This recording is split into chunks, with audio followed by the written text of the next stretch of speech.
విశ్వాసం తీసుకోండి. సరే ఇవన్నీ కాదు, నాకు ఇంకా అర్థం కాలేదు. మీకు పైన ఉన్నారు ఇంకా మీకు ఎక్కడైనా సరే చేతిలో ఉంది కదా, ఇచ్చి చేతిలో ఉన్నప్పుడు ఉపయోగించుకోకపోతే నష్టపోయింది ఎవరో? మరి అది చూస్తున్నారా, వీళ్ళు చూస్తున్నారా? ఎవరి అక్కడ చదవాలి, ఎవరి కోసం చదువుకోవాలన్నా? నువ్వు నీ కడుపు కోసం నువ్వు తింటున్నావు, నీ భవిష్యత్తు కోసం నువ్వు చదువుకోవాలి, నీ లక్ష్యం కోసం నీ లక్ష్యాన్ని పెంచుకోవాలి, అది నీకుండాలి. వాళ్ళు మరి ఇంతమంది ఉన్నారా? వరంగల్లో ఇంతమంది, వాడికి ఎందుకు వచ్చింది? వాడికి ఒక లక్ష్యం. నా ఏమన్నాక అన్నగారికి కూడా అంతే, థర్డ్ ర్యాంక్ వస్తుందని రాయలా. కానీ వాళ్ళ ఊర్లో చిన్నప్పుడు ఒక ఐఏఎస్ ఆఫీసర్ వస్తే ఆడావిడంతా చూసి మనసులో పెట్టేసుకుందాట, నేను ఒక ఐఏఎస్ ఆఫీసర్ని కావాలి. అలాగే తిరుపతి దీనికి వెళ్ళిందట, ఏది దర్శనానికి. ఐఏఎస్ ఆఫీసర్ విఐపీలు ఇస్తున్నారట, నేను కూడా ఒక విఐపీగా మళ్ళీ దర్శనానికి రావాలి. ఆలోచన చూడండి, తన ఎంత గొప్ప ఆలోచన. అంటే ఆ చిన్నప్పుడు తను వేసుకున్న విత్తనానికి బాయ్ నీరు పోసుకుంది, ఎరువేసుకుంది, కంచి కట్టుకుంది, ఏపుగా ఎదుగుతూ ఎదుగుతూ ఎదుగుతూ ఎదుగుతూ మన 2023లో ఆల్ ఇండియా లెవెల్లో థర్డ్ ర్యాంక్ కొట్టిందండి. అనగానే థర్డ్ ర్యాంక్. నేను చెప్పింది నమ్మకపోతే నెక్స్ట్ వీడియో చూపిస్తా కదా, అప్పుడు అన్నాను ఏం తక్కువ మీకు పెట్టడానికి లేదా? అబద్ధం ఆడుతూ నిజం చెప్పండి, పెట్టడానికి లేదా? మాట్లాడేనా? 10 రూపాయలు ఖర్చు పెట్టడానికి పేరెంట్స్ ఉన్నారా లేదా? వాడికి పేరెంట్స్ కూడా లేదే. అంటే అనన్య పెట్టుకున్నా, మిగతా వాడి పాపం పేరెంట్స్ లేదు. ఆల్ ఇండియా లెవెల్ కాంపిటీషన్ మరి యూపీఎస్సీ అంటే కరెక్టా కదా? అంటే ఇండియా లెవెల్లోనే వీళ్ళ ఆలోచన మిగతా వాళ్ళకంటే డిఫరెంట్గా ఉంది. అర్థమవుతుందా? తండ్రి నిజం నేను చెప్పేది అర్థమవుతుందా? ఇంకొక అతను ఉన్నాడు, వాళ్ళ పేరు కూడా చెప్తా. ఎందుకంటే ప్రతి ఒక్కరిని నేను సెర్చ్ చేసి రాశాను మొత్తం కూడా. కరీంనగర్ మన పక్కనే, అతని పేరు సాయి కిరణ్. ఏంటిది? గట్టిగా చెప్పండి. సాయి కిరణ్ తండ్రి నారాయణ ఒక కిరాణా షాప్లో గుమ్మస్తా అంటే బిల్లు రాయటం, కొంచెం పట్లాలు కట్టడం, అన్ని కరెక్ట్గా చెక్ చేసుకుంటాం. అతని పేరేంటి? గట్టిగా చెప్పండి. అతను కూడా పేద కుటుంబంలో పుట్టాడు. అనంతకి ఎదిగాడు. ఎక్కడ దగ్గర ఇప్పుడు మీకు మనకి కోర్టు ఉంది కదా, ఆ కోర్టులో జడ్జిగా పనిచేస్తున్నాడు. ఆయన పేరు Srinivasarao. Very gentleman, very young, 31 years ఉన్నారు, 31 సంవత్సరం. చెప్పనా ఉదాహరణ? అతను మనసులో ఉన్నాడు. అంటే తల్లి ఈ ఫంక్షన్స్కి వంట చేస్తారు చూడండి, ఆ వంట చేసే మనుషుల్లో ఆవిడ కూడా ఒక మనిషి. కూరగాయలు కట్ చేయటం, గెరిట్లు అందించడం, అర్థమవుతున్న ఆ వచ్చే డబ్బులతో పెట్టించి అందించుకుంటాం, కడుపు నింపడం. ఏమైనా మిగిలితే అయ్యా తీసుకెళ్తా, నాకు ఒక్కడేనయ్యా, ఆ తండ్రి లేడే, చిన్నప్పుడు చచ్చిపోయాడు అని అలా అడుక్కుంటూ తీసుకొచ్చి అన్నం పెట్టేదట. ఫంక్షన్ లేని రోజున అతనికి అన్నం ఉండేది కాదట. మొన్న అతని ఎక్స్పీరియన్స్ చెప్తే నాకే ఏడుపు వచ్చింది. ఫంక్షన్ రోజు ఫంక్షన్ ఉండవు కదండి, ఆ ఫంక్షన్ రోజున అన్నం ఉండేది కాదట. అట్లా కొన్ని రోజుల పాటు అన్నం లేకుండా బతికాను నేను. Judge is the district judge, ప్రస్తుతం Warangal. His name is Srinivas. నీకు ఉదయం టిఫిన్, మధ్యాహ్నం భోజనం, సాయంత్రం స్నాక్స్, రాత్రికి భోజనం 3 పూట్లకు పెడితే మీ ఆలోచన, మీ వ్యక్తిత్వం, మీ విజన్ ఎలా ఉంది, మిగతా వాళ్ళ ఆలోచన ఎలా ఉంది, ఒక్క క్షణం ఆలోచించాలి. వాడికి తినడానికి లేదు వాడికి, but is the judge. Is judge. Judge అంటే మాట్లాడుకుంటున్నారా? లాయర్ దగ్గర నుంచి అన్ని రావాలి, అన్ని కొట్టుకుంటూ వచ్చాడు. అర్థం సరే. హంస ఆల్ ఇండియా లెవెల్లో 21 సంవత్సరంలో ఐపీఎస్ ఆఫీసర్ అయిన అత్యంత అతను, మన అతను కాదు, యూపీ అండి, ఉత్తరప్రదేశ్. హంస అతని పేరు. ఏంటిది? కేవలం 21 yearsలో ఐపీఎస్ అయ్యాడు. 21 years అంటే ఎంత షార్టేజ్. ఆల్ ఇండియాలో అతి తక్కువ దీనిలో ఐపీఎస్ అయిన వ్యక్తి అతనే, చిన్న వయసులో. ఎందుకంటే తనకి విజన్ ఉంది, నేను ఇది సాధిస్తాను, ఇది చెయ్యాలి, ఇది రావాలి. బేసిక్ నుంచి కొట్టుకొచ్చాడు, ఫస్ట్ నుంచి. మరి మీకేం తక్కువ అండి? సరే కూర్చో, చూడండి 5 నిమిషాలని కుదురుగా కూర్చోలేదు. మీ ఆలోచన ఎంత దారుణంగా ఉన్నాయో ఊహించుకోండి. అంటే మీరు కూర్చుంటున్నారు లేదు, ఈ పిల్లలు కొంచెం ఇదిగా చేస్తున్నారు. ఇప్పుడు నేను చెబుతున్నా, అర్థం అంటే అట్లా కూర్చుంటారు. మీరు గమనించాలి, ఎందుకంటే తెలిసి తెలియని వయసు అది. కానీ అన్ని తెలిసిన వయసు మీది. ఇంకా చెప్పరా, ఈ సమాజం గుర్తించే సమయం ఆసనం అవడానికి దగ్గరగా ఉన్నారు మీరు. It can take some time, అంతే. అదే నేను చెప్పింది. ప్రపంచంలో అతి చిన్న వయసులో దేశానికి సైన్య అధ్యక్షుడయ్యాడు. అతని పేరేంటి? మరొకసారి మొన్న అడిగా ఈ ప్రశ్న మరొకసారి చెప్తాను. సరి కూర్చోమ్మా. చూడు నాయక, ప్రపంచంలో అతి చిన్న వయసులో దేశానికి సైన్యాధ్యక్షుడయ్యాడు. అతని పేరు చీఫ్ ఆర్మీ జనరల్ మెకార్థా. అందరు చెప్పండి ఒకసారి గట్టిగా చెప్పండి.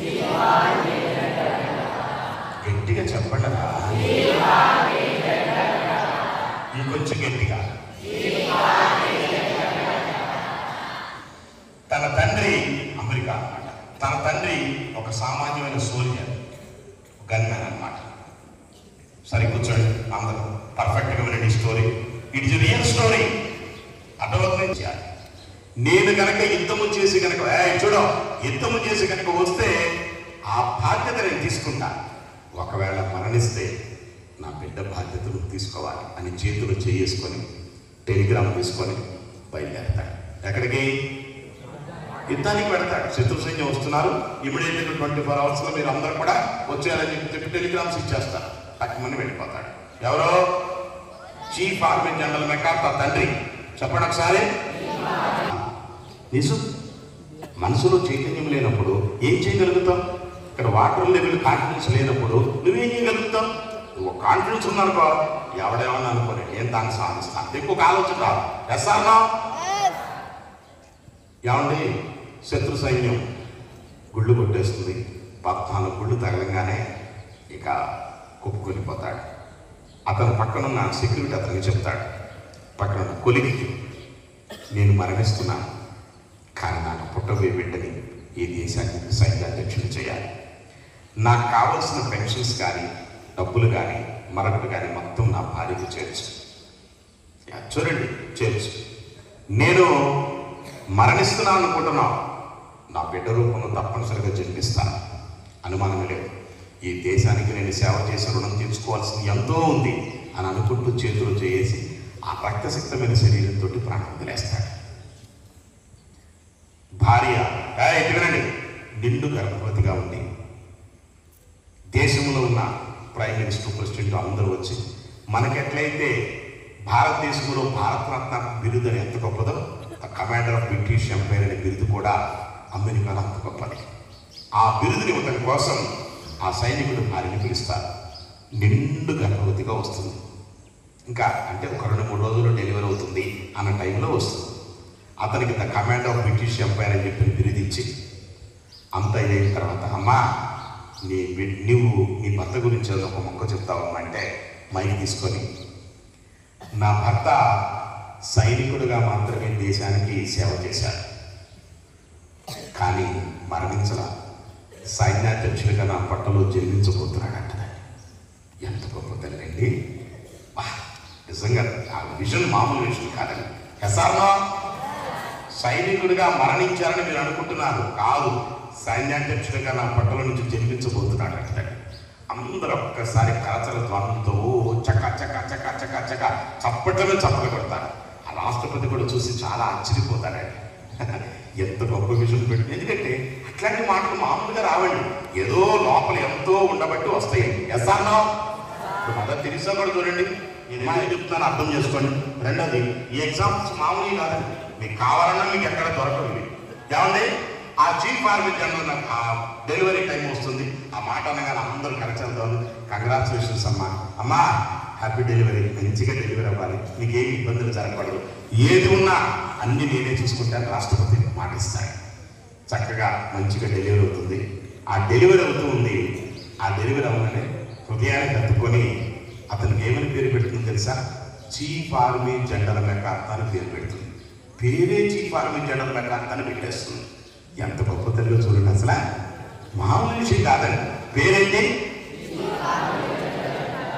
చూడండి, హృదయాన్ని కట్టుకొని పాలిస్తూ ఆ తల్లి, నా ఒంట్లోంచి వచ్చే ఒక్కొక్క పాలబొట్టు నా బిడ్డ యొక్క శరీరములోకి అణువణువులోనికి వెళ్ళి చీఫ్ ఆర్మీ జనరల్ మెకార్థాగా కావలసిన శక్తియుక్తులు వస్తూ ఉన్నాయి. అందుకనే నా బిడ్డ బాగా ఎదుగుతాడు, వీడికున్న ఆత్మస్థైర్యం ప్రపంచంలో ఎవరికి ఉండదు. చీఫ్ ఆర్మీ జనరల్ కర్తగా కావాల్సిన లక్ష్యాలు మొత్తం నా పాల ద్వారా నా బిడ్డలకు వెళుతుంది అనుకుంటూ పాలించేది. ఎంత గొప్ప తల్లి చూడండి. అయిపోయిన తర్వాత నలుగు పెట్టి స్నానం చేస్తూ ఉంటే, స్నానం చేస్తూ వాడు క్యారకారం ఏడుస్తుంటే అప్పుడు ఏముంటుంది తెలుసా?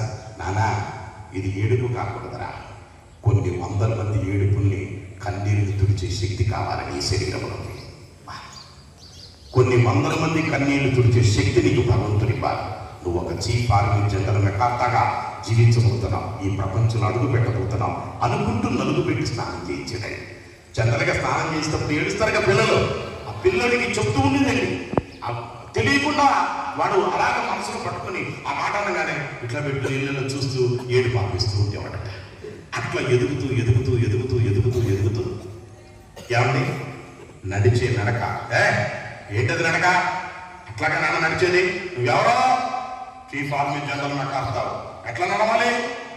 Left right left right left right అని చెప్పనా ఉందా నాన్న? నడక నేర్పేటప్పుడే మార్చింగ్ నేర్పిందంటే తల్లి. అబ్బో, అది ఎప్పుడు ట్రైనింగ్ లో నేర్చుకుంటారు. అట్లాంటిది నడక వచ్చేటప్పుడే చెప్పలేంటారా నాన్న? ఎంత గొప్ప తల్లి ఉంటుంది ఊహించుకోండి ఒకసారి. ప్రతి తల్లి అనుకుంటుందండి, ఎవరు కనీసం చప్పట్లు కూడా లేదు, ఎందుకంటే మీకు లేదు కదా, అందుకని మీరు దాన్ని అసలు అదే కనుక ఉంటే అరే చాలు ఈ జన్మకి ఇది అనుకుంటారు. Yes or no? కావండి. అలాగే అన్నం పెడుతూ ఉంటుంది. నానా, కొన్ని వందల మందికి అన్నం పెట్టే స్థితికి నువ్వు ఎదగాల నాన్న. అన్నమో రామచంద్ర అని ఆకలితో ఉండేవాడు ఒక్కడు కూడా ఉండకూడదు. నువ్వు జనరల్ అయిన మరుక్షణం కొన్ని వందల మందికి నువ్వు కడుపు నింపే అవకాశాన్ని కల్పించాలి. ఏనానా అంటే ఆయనకి తెలియదుగా, అలాగే అనుకుంటాడు. అలా తల్లి చెప్పిన ప్రతి మాటని వాడి మనసులో వేసుకున్నాడు వేసుకున్నాడు వేసుకున్నాడు వేసుకున్నాడు. ఫుల్ పాజిటివ్నే, అసలు నెగిటివ్ అంటూ వాడికి తెలియదు. తల్లి ఎప్పుడు స్ఫూర్తినిస్తుందే తప్ప ఇంకొక ఆలోచన ఎక్కడొచ్చింది వాడికి, అవకాశం ఎక్కడొచ్చింది, బయట ప్రపంచాన్ని ఎక్కడ చూశాడు? తల్లే ప్రపంచం వాడికి. ఎస్ఆర్లో అర్థమవుతుందా? ఆ విధంగా చెప్పుకుంటూ మాట మాట్లాడుతుంది. నానా ఏంటి అంటే బాగున్నా ఆకలిట్టు నన్ను వింటూ అంటే ఏంట్రా అడగటం? నీ నోరు ఎలా ఉండాలి? సింహం గర్జించినట్టు గర్జించాలా? సింహం గర్జించేంత వరకు మిగతా జంతువులన్నీ అరుస్తీరా. సింహ గర్జన విన్న మరుక్షణం అడవి ఏ విధంగా అయితే ప్రశాంతం అవుతుందో, శత్రు సైన్యం నీ మాట విన్న మరుక్షణం ఎక్కడ వాళ్ళు అక్కడ భయపడాలి, అలా అరవాలి. అరో అని చెప్పిన అరుపు నేర్పింది, భాష నేర్పింది, నడక నేర్పింది, తిండి నేర్పింది, ఆత్మస్థైర్యం నేర్పింది, అన్నీ నేర్పింది. స్కూల్లో జాయిన్ చేద్దామని 5th year దాకా తీసుకెళ్తాను. అమ్మా నువ్వు వెళ్ళి ఫీజులు కట్టరా, నీ బిడ్డ నేను ఇంటర్వ్యూ చేస్తానని చెప్పిన అంటాడు ప్రిన్సిపల్. అంతే కదండి, ఎవరు మాట్లాడండి, ఎవరు మాట్లాడుగుతారా లేదా? ఎవరండి? Hello my dear boy, a small and smart boy, sit in front of me. కూర్చున్న ముందు కూర్చో. What is your good name అంటాడు. My name is chief army general MacArthur అంటాడు. Good top of the principal. నీ పేరు చెప్పరా, chief army general వేరే వాడు ఉన్నాడు, నీ పేరు చెప్పరా అంటాడు. Yes my name is chief army general MacArthur, why you are asking like that అంటాడు ప్రిన్సిపల్. పట్టుకొని ఓరి నాయనా ఈజీ అంటాడు. ఎస్ అంటాడు. కాల్ ఎవరు మమ్మీ అంటాడు. నాకు మన వాళ్ళ అమ్మ దగ్గరికి ఏమ్మా నా పేరు చీఫ్ ఆర్మీ జనరల్ మెకార్తానే. అదేంట మాట్లాడాడు, ఆయన ప్రిన్సిపల్ అమ్మ, నాకు అర్థం కాదు, ఆయన నా పేరు చెప్తాడమ్మా. తప్పు నాన్న, అట్లా అనకూడదు, ఎవరిని కూడా వేరు పెట్టి దూషించకూడదు, తప్పు. ఈజ్ ఎ ప్రిన్సిపల్ అని టగటకమన్నాడు. Sir what you want sir అంటే, what is your son name అంటే, my son is chief army general MacArthur. గుండె డామ్మడు. ఈజీగమ్మా అంటే yes and keep it up, god bless you, go to class అంటాడు. టగటకమని ఏమమ్మా ఈ ప్రిన్సిపల్ నాకే నచ్చలా అంటాడు. అంతే కదా, చిన్నప్పుడు అంతే కదండి, అవునా కదా? టక్మని పోతాడు. ఆడే ఆట, చదివే చదువు, చూసే చూపు, మాట్లాడే మాట ఇతరులకు ఎప్పుడూ ఆదర్శంగా బ్రతకాలి అని తల్లి నేర్పిన దీంతో ప్రతి దానిలో ఫస్ట్ అడిగినట్టు టక్క టక్క టక్క టక్క చెప్తూ ఉంటాడు. అలా ఎదుగుతూ నానా SSLC పూర్తి చేస్తాడు. అంటే 10th క్లాస్, ఒకప్పుడు దాన్ని SSLC అంటారు. పూర్తి చేసిన తర్వాత తండ్రి యొక్క రిజర్వేషన్ సోల్జర్ ఉంది కాబట్టి వెంటనే సోల్జర్ పోస్ట్ వస్తుంది. 18 years పూర్తి కాగానే ఆటోమేటిక్ ఏమొస్తుంది? ఇస్తారు, ఎవరికైనా ఇస్తారు. తండ్రి చనిపోతే తండ్రి యొక్క స్థానంలో బిడ్డకు వస్తుంది. ఆల్రెడీ 10th class పూర్తి చేశారు కాబట్టి వాడికి పోస్ట్ రాగానే వెంటనే వాడి పియూసీ కడతాడు. పియూసీ అంటే ఇంటర్మీడియట్, అడ్వాన్స్ ఇంటర్మీడియట్ కడతాడు, నెక్స్ట్ డిగ్రీ కడతాడు, నెక్స్ట్ పీజీ కడతాడు. అలా చదువుకుంటూ ఉద్యోగం చేస్తాడు. ఎవరో మిగతా అంతా అంటూ ఉంటారు, భలే చదువుతున్నారా నువ్వేదో పెద్ద చీఫ్ ఆర్మీ జనరల్ కడతా అయ్యేదంటే ఉన్నావు అంటే అంటాడు. నేను ఆల్రెడీ అయ్యాను రా బాబు, అయ్యేదంటే ఇందిరా పిచ్చి పిచ్చి మాట్లాడుకో గుద్దుతూ ఉంటాడు.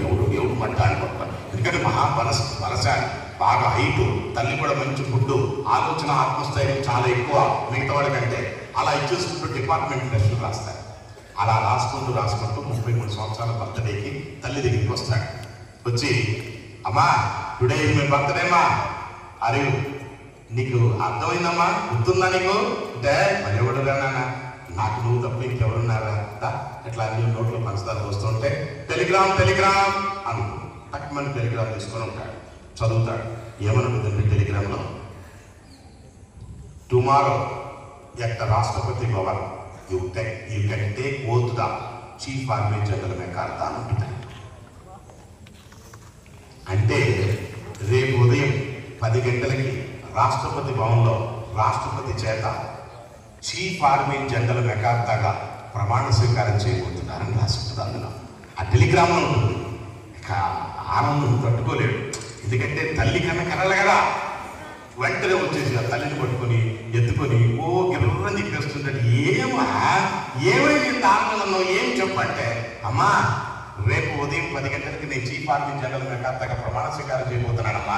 టెలిగ్రామ్ వచ్చిందమ్మా, రాష్ట్రపతి చేతమ్మా, రాష్ట్రపతి భవన్ నుంచి వచ్చిందమ్మా అని అలా చూపిస్తే ఒక్కసారి తల్లి ఆశ్చర్యపోయి కళ్ళం మీద పెట్టుకుని ఏడుస్తుందా, ఈ నాన్నకి దండం పెట్టుకుంది అంట అని చెప్పి తండ్రి ఫోటో దగ్గర తీసుకెళ్ళి ఇచ్చేసి ఏమంటుంది తెలుసా, నానా నా భర్త చనిపోలేదురా, నీ తండ్రి ఈ రూపంలో ఆయన ఇంకా ఈ దేశానికి సేవ చేయాలని పుట్టాడు నానా అని అంటే కాలం పెట్టి ఏడుస్తాడు. పాపం ఏమ్మా నువ్వు చెప్పేది నిజమంట, అవునా? నీ ఆలోచన, నీ ప్రవర్తన ప్రతిదీ నా దేశాన్ని కాపాడాలి, నా దేశాన్ని ఒక మంచి స్థాయికి తీసుకెళ్ళాలి, మిగతా వాళ్ళకంటే ఇదిగా ఉండాలి. ఎంతసేపు ఇదే మాట చెప్పేవాళ్ళ మీ నాన్నగారు అని తల్లి చెప్తూ ఉంటే వెంటనే జర్నలిస్టులు వచ్చేస్తారు. అంతే కదా, తెలిసింది వాళ్ళకి లీక్ అయిపోతాయి కదా, టకటకటక జర్నలిస్టులు వచ్చేస్తారు. వ్యాధి వాళ్ళు కమించి పంపించడం నాకు అర్థం అంటారు. Tomorrow I will say that అంటాడు. రేపు చెప్తా, ప్రమాణ స్వీకారం అవ్వాలి కదా, నేను డైరెక్ట్గా చెప్పేస్తే ఎట్లా అని అంటాడు. వెంటనే వీళ్ళంతా జర్నలిస్ట్ మొత్తం వెళ్తారు. హాయిగా అక్కడికి వెళ్ళిపోయి ప్రమాణ స్వీకారం అయిపోయిన తర్వాత